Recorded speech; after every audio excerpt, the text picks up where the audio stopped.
Hello and welcome to the next episode of the Conscious Female Founder. I'm your host, Sally Tarbox, and I'm so excited to be sat down with you guys today. If we haven't met before, I am a mindset coach, an e-commerce coach, and confidence coach. I am the proud owner of this podcast. I'm also the CEO of a company called the Empowerment Movement, where I help other entrepreneurs add passive income to their already existing businesses. I've appeared on Fox TV for my business achievements, and I am a best-selling international author. And I am also, most importantly, mum to my gorgeous daughter, Willow. So I wanted to sit down with you guys today and talk about something that I don't know about anyone else, but I am seriously struggling with at the moment. And that is by the end of the day, I literally round up my day feeling exhausted, like beyond exhausted, to the point where I can no longer think straight. And I don't know whether anyone else is suffering this at the moment. I do know this is a bit of an epidemic that's going on. I literally feel like I army crawl to the end of my day and there is nothing left in my brain. I end up sat on the sofa, scrolling on my phone or scrolling through Netflix, literally staring at it as nothing is going in. And this is something that is happening for a lot of people. And it's something called revenge bedtime procrastination. It is like the doom scrolling and it's killing all of us.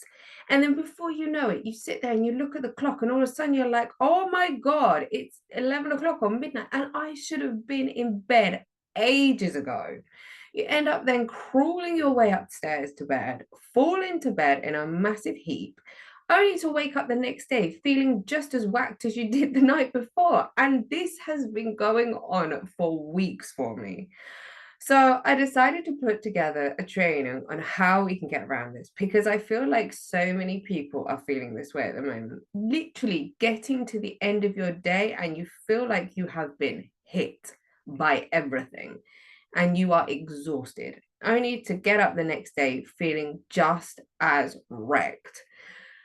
So I don't know whether you guys know this, but there is something called decision fatigue, and it is an epidemic at the moment that is going on. So if this is you, give yourself some credit. First of all, you are doing a hell of a lot each and every single day. And the reason you feel like this is actually down to science, and you are not alone. So many of us are giving so much to everyone else and everything else during our day that honestly, by the time you get to bed, there is nothing. There is absolutely nothing left. And that is why we find ourselves doom scrolling on social media, staring at the TV, but not able to make a decision on actually what we really want, jumping from one thing to another thing. We are so drained by that point that there is literally nothing left in the tank. You can get to the end of the day and without actually realizing it, you have probably made up to 35,000 decisions already that day. You've been to work, you've tended to the kids, you've done the school runs, you've remembered to pack the stuff in their bag for the trip or the class or whatever it is you're going on. You've done the emails, you've looked after the pets at home, you've probably done some cleaning, some tidying up, you've done the laundry. You're whacked. Like, you're absolutely wrecked when it gets to the end of the day. And that's okay, because you have spent all day pouring into everyone and everything else. That no wonder by the end of the day, you're done. You're wrecked. You're finished. So I'm going to go over with you 5 simple steps on how we can start to reclaim our power back and make sure that we are setting ourselves up so that when it comes to the next morning, we aren't waking up feeling like we've been hit by the bus from the day before, but actually that we're reclaiming our power back and that we're putting ourselves back into a position of power so that we can make better decisions. I don't know whether you know this, but you actually make your best decisions first thing in the morning. So you have a lot going on, and in the morning time you actually are able to make much more conscious decisions that are better off for your well-being. Because by the end of the day, you have made so many thoughts, given so much energy to everybody else, there is barely anything left for yourself. Someone once described it to me as having a tank full of petrol or a tank full of gas. And at the beginning of the day, that tank is full, right? It's full up to the brim. And every decision you make throughout that day, the tank gets lower and lower and lower and lower. So by the time it gets to the end of the day, you are literally slumped on the sofa with zero energy, with zero brain power, and yet you're meant to still kind of look after yourself. How is that even possible? You have given everything to everyone and everything else. So how do we go about reclaiming some of that energy and that power back onto you so that you don't end up going to bed feeling wrecked, probably in a state of guilt because you feel like you should have gone to bed an hour ago or 2 hours ago, doom scrolling for the last hour, and then feeling absolutely shattered the next morning? This has been a real problem for me, but I've set up 5 simple steps on how we can, first of all, identify if you're suffering from decision fatigue, and then how we can make sure that we are setting you up for a much better day tomorrow. So I don't know whether you guys know, but there are 4 symptoms to decision fatigue. And this is a medical condition. So like I said to you, first and foremost, give yourself some credit, because what you're doing every single day, day in, day out, is relentless. It is absolutely relentless. And the world seems like it's getting more busy and more negative, and there's more chatter coming at you. So give yourself some credit, first of all. You're doing a wicked job. You really, really are. And if there's no one else around to tell you, then I'm going to tell you that you are doing a fantastic job. But these 4 symptoms, first off, symptom number 1, procrastination. Yeah. Who else has been there? It's like 9, 9:30 at night. I know there are other things that I need to do, whether that be for my daughter or for work, or should I phone my mother? I don't do any of them. I literally sit there and procrastinate about everything, and I get nowhere. So that is symptom number 1. Symptom number 2, impulsivity. Now, I am sure as hell guilty of this, and I caught myself out the other day in doing this. I'd managed to get Willow to bed, I'd had my dinner, I was sat on the sofa, and before you knew it, I was stood back in my kitchen shoving Ferrero Rochers in my mouth, mindlessly, only to then walk away and feel a mad sense of guilt. Like, why did I do that? Like, what drove me to do that? How impulsive must have I been to get to that point? Symptom number 3, avoidance. This one I suffer with. I will be sat there thinking to myself, or even hearing it. The dishwasher will be beeping, the tumble dryer will have stopped, and the washing machine is going bonkers at me. And I can hear it all going on. And yet, I almost feel like if I shut my eyes, it's all going to go away. It's not. It's still going to do its thing. And I'm still going to try and avoid it. I'm going to avoid folding the laundry. I'm going to avoid getting off the sofa. I'm going to avoid everything because I am wrecked. So I'm sure other people have felt like this too. And the 4th symptom is indecision. Now, who suffers from that late at night? Whether it be a decision about, what do I want for dinner? Sitting there with your partner, what do you want? I don't know. What do you want? I don't know. Or it's an indecision about, should I go to the gym tomorrow? I don't know. I don't know whether I'm feeling it. Or even staring at the TV and not even knowing what to watch.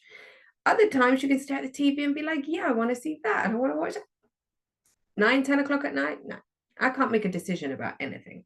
I have indecision.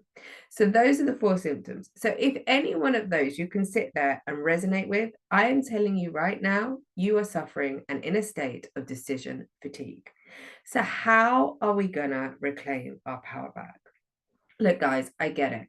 We're in a period and in a time in life where it's almost the pressure and the workload is impossible to deal with. It's huge. I have so much going on in my life, like I'm sure a lot of you do.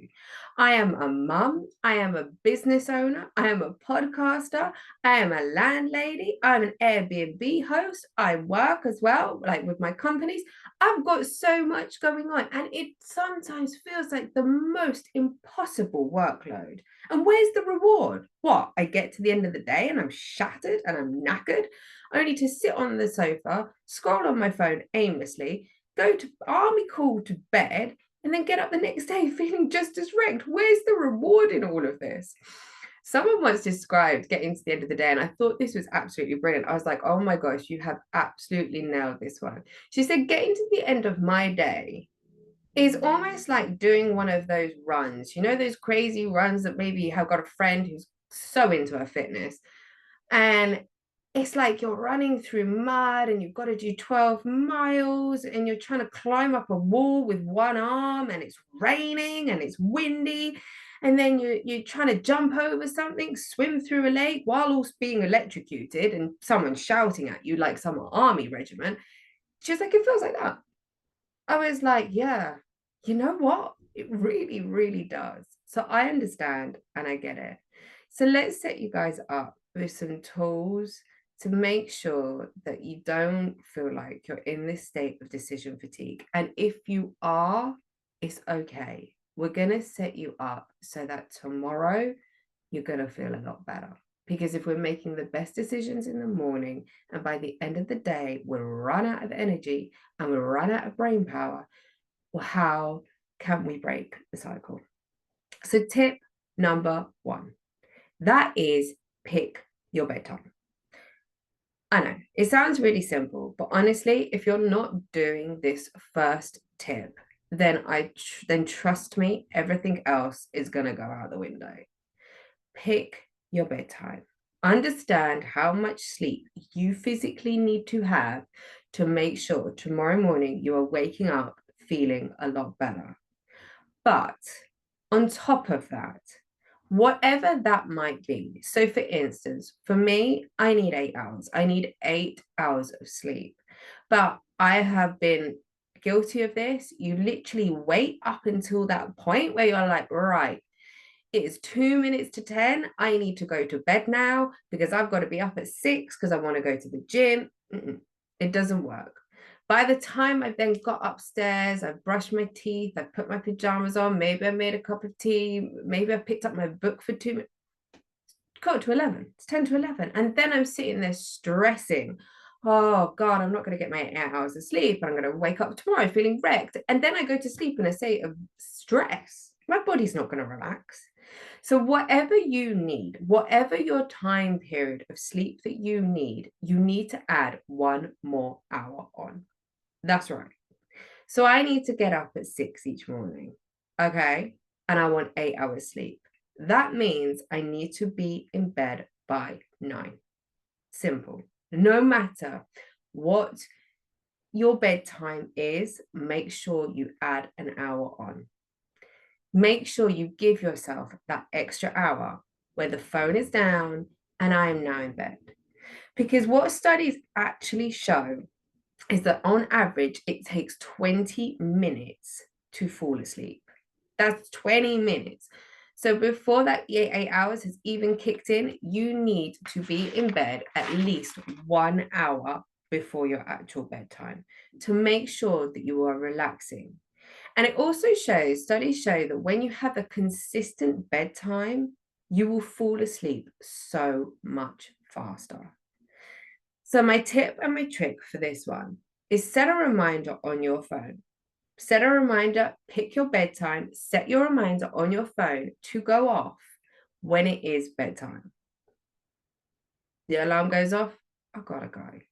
I've got to go. I have to go to bed.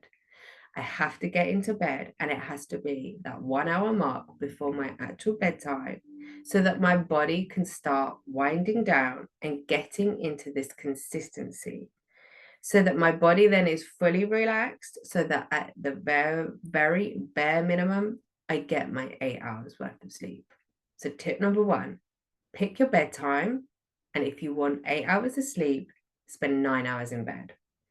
Tip number 2, clean up your mess to start tomorrow fresh. I know. Now, look, guys, this isn't a case of a deep clean. It is none of that. But it simply means clearing up the mess that you've made from today to start your day afresh tomorrow. Whoever has ever had a party, right, in your house? I love a good party. I love celebrating with friends, family. I love it. But one of the worst things I hate about doing it is the next morning coming down into my kitchen and it looks like a bomb has gone off. There is stuff everywhere. Every cupboard, every drawer, every plate, every dish, every cutlery piece, it's all been used. And it overwhelms me and it stresses me. Now, I'm not saying that that happens every single night in my house at all. I'm not. But what I am saying is make sure you clean up your mess. You will end up finding that you do this aimlessly. It doesn't even have to be the big stuff. We're not talking about a deep clean. We're not talking about tidying out cupboards or rearranging the fridge at 9 o'clock at night. All we're talking about is putting the dishes in the dishwasher, hanging up the coat that needs to be hung up, maybe even getting your work bag and putting it by the front door, folding up the cushions or the pillows, like whatever that may look like for you. Think of it like going to the bathroom. After you've been to the bathroom, you flush the toilet. Why? You don't want to come back to that mess later on, do you? Studies actually show that living in a messy house causes a higher rate of stress and anxiety. All it takes is 5 minutes, 5 minutes to clean up your mess to start tomorrow fresh. It's like turning the lights off or locking the front door. You do it instinctively. It's not like you're not going to do it. So literally in that moment, and you will do this through a state of just being able to carry on. You don't have to think about these decisions. These aren't big decisions that are going on right now. This is literally the bare minimum to make sure that tomorrow morning, when you come down into the kitchen or you walk down the stairs or you open the front, whatever it is, that the mess isn't there. Because I've done it on autopilot last night. Right. Step number 3, make tomorrow easier. I know. You're probably like, what? Make tomorrow easier. And that all that means is, for me, one of the big ones is leaving my workout clothes, leaving my gym clothes literally next to my bed, like on the floor next to my bed. So that in the morning, I don't need to use my brain to be like, oh gosh, where's my gym leggings? Where are my trainers? Where's my sports bra? Like, where's all this stuff? It's already there. I've literally got it out the night before, put it next to my bed. So in the morning, when I am half asleep, all I've got to do is put it on and I'm gone. I fill up my water bottle the night before, chuck it in the fridge, put mixture in that I need, my vitamins, my creatine, whatever it might look like for you. Then in the morning, when I open the fridge to get the milk out, ready for my tea, it's there, it's ready. So make tomorrow easier. Put the kids' snacks in their bags, fill out the letter that needs to be filled out. For my daughter, leave out her yoga mat if she's off to a class after school. Just do the little things, because then what you find is that it removes any decisions that you need to make the following day. And you can do this in a half a state sleep just before you go to bed. So make tomorrow easier. Step number 5, take time for yourself. Okay. And that isn't on your phone. Sorry. It's not. You've already given so much energy to everyone and everything else that actually by this point you guys need to give something back to yourself. It doesn't need to look big or major. It could be having a bath. It could be reading your book for 5 minutes. It could be doing a bit of yoga or having a stretch. It could be just sitting in pure total silence and literally just recounting to yourself what has been good for that day, what has been working well for you. So take time for yourself. 5 minutes, that's all it is.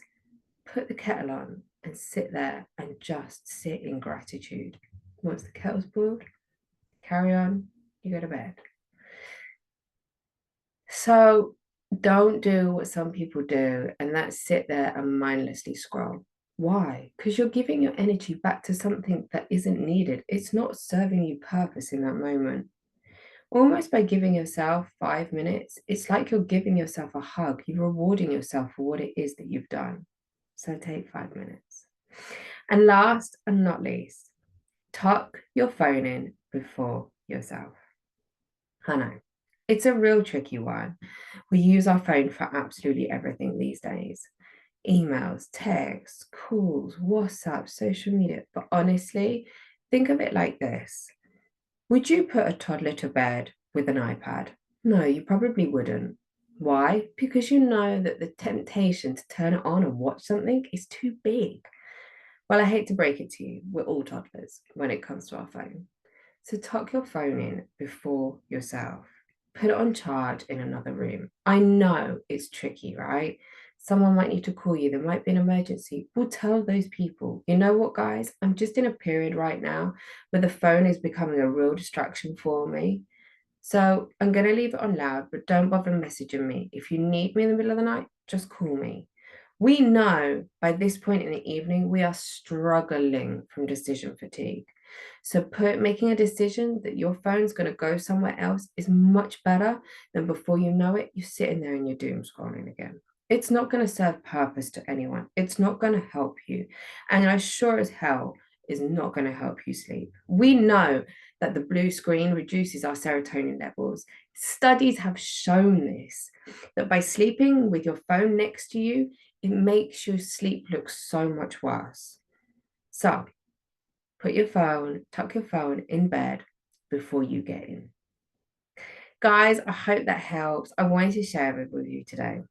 So look, if you are in a state of decision fatigue, don't worry, I am too. But these 5 steps honestly will help you to wake up feeling better tomorrow, more in control with a clearer, happier, healthier mindset. Step number 1, pick your bedtime. You want 8 hours in bed, you need 9 hours. Step 2, clean up your mess to start tomorrow fresh. Step 3, make tomorrow easier. Step 4, take 5 minutes for yourself. And last step, tuck your phone in before yourself. Thank you so much for having me here. I hope you guys find this truly useful. I'm sending you love. I'm sending you so much good energy. And well done. You're doing a great job. Honestly, you are. And you're not alone if you've been feeling decision fatigue. Take care. Bye.